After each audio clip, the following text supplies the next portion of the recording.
मुझे एक बात मुसलमानों से कहनी है कि वो लोग गाय का मांस क्यों खाते।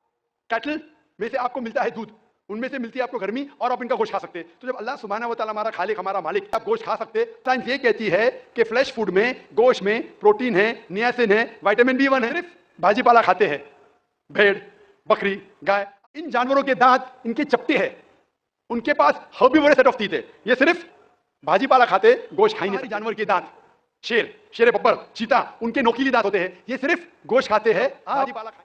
अपने दांत आईने में देखेंगे, हमें दोनों दांत दिया है, चपटे दांत भी दिया है और नोकीले दांत। नोकीले दांत क्यों दिया?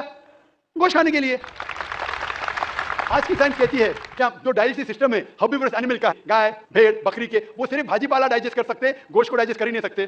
जो डाइजेस्टिव सिस्टम कार्निवोरस एनिमल का है, चीता, शेर बब्बर, ये सिर्फ गोश्त डाइजेस्ट कर सकते, भाजी-पाला नहीं। को अल्लाह ताला ने, हमारे ईश्वर ने स्मॉल इंटेस्टाइन भी दिया है, बिग इंटेस्टाइन भी दिया है। हम भाजी